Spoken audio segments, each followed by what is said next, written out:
Thanks for coming, everybody. Some of you may think that this is a peculiar topic for a LOHAS conversation, but I think exactly the opposite. I think it fits for reasons that I hope to convince you of.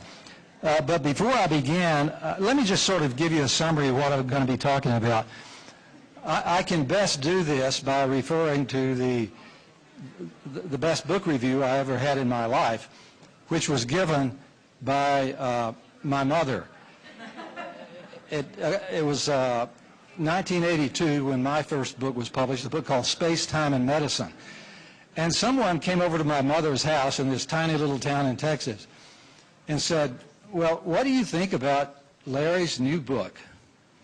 And my mom, without any hesitation whatsoever, said, "Well, to tell you the truth, I can't understand a word of it, but if my boy wrote it, it's right."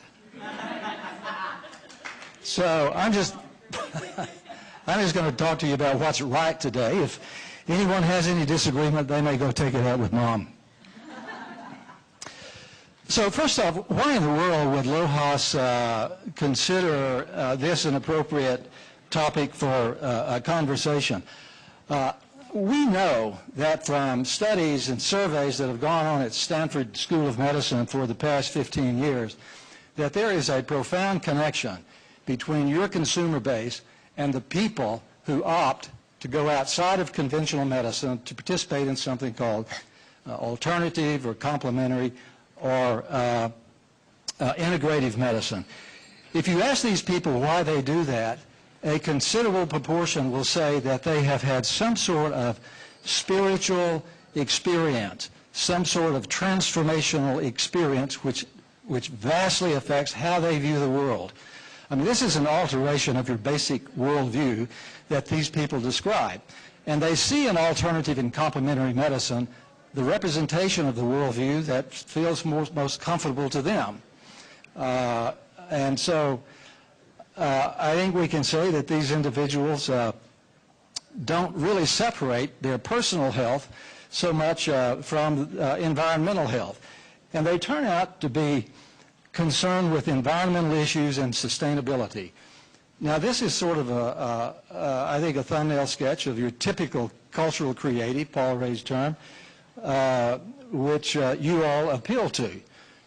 And these people who opt for alternative medicine often involve themselves in social activism and specific consumer patterns, which you all know too well.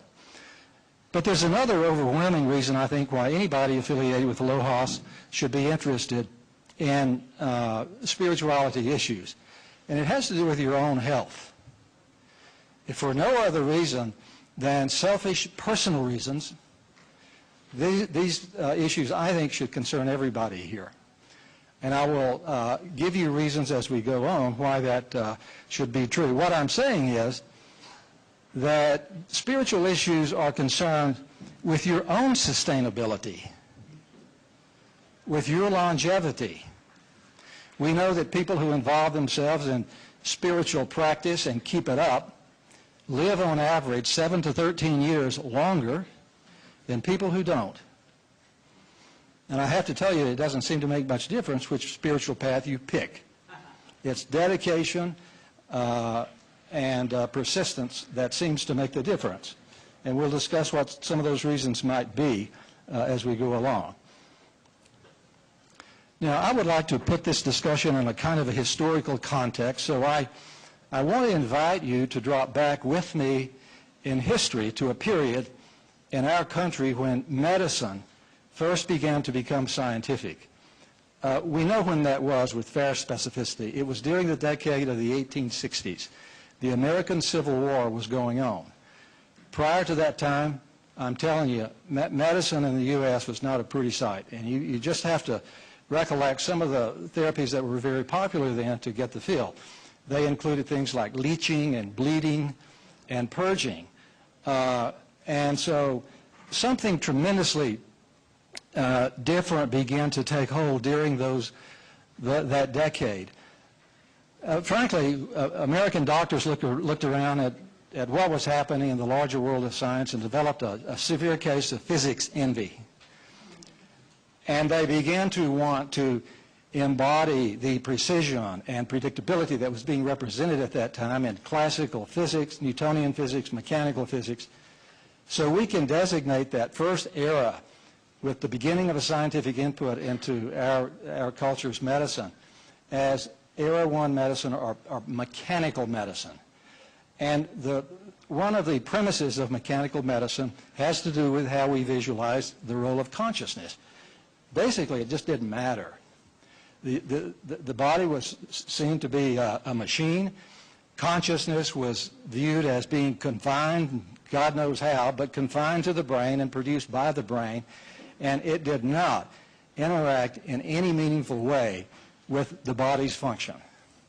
Consciousness was just along for the ride. You all know what Era 1 mechanical medicine looks like. These are all scenes that would be familiar to anybody these days who's had contact with doctors and hospitals and so on. You know about Pill Man? Pill Man is an icon that a group of irreverent medical students made up to represent conventional medicine. I sometimes feel like Pill Man when I take my supplements every morning, I have to admit. So mechanical medicine, these are scenes that you would recognize in any modern hospital. Actually, there's a patient in the background back there, if you can make it out. These are the IVs that are going into the body of one person in a critical care unit in a modern hospital. A lot of Era 1 medicine can be done by remote control. You don't even have to touch the patient anymore to do a lot of stuff, as you see in these scenes. That's the quickest journey through Era 1 medicine you're ever going to have. You're welcome. Beginning in the post-World War II era, something dramatically different began to happen. When I was in medical school, this transition into another way of thinking was called psychosomatic disease. Heavy on the word disease. There was no awareness that consciousness, even though it was acknowledged to have an effect on the body, did anything positive. It was all negative. Hypertension, peptic ulceration of the stomach or duodenum, headaches of various sorts, and so on. But Era 1 medicine was a break, a significant departure from, Era 2 was a significant break from Era 1 because it had a different view of consciousness. At long last, consciousness was acknowledged to have some sort of function within the body. And this was a huge difference from Era 1. You all know what Era 2 therapies look like.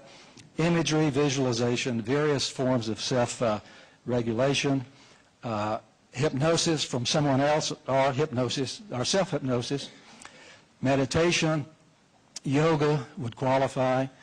One of my favorite therapies is biofeedback because I've had some intense personal experiences with my own health issues of classical migraine headache, which resolved within 6 weeks of biofeedback training when nothing else in conventional medicine would work.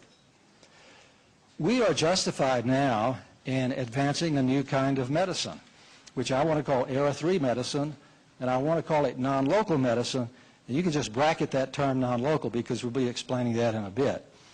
Basically, this is a radical new view of the operations and origin of consciousness.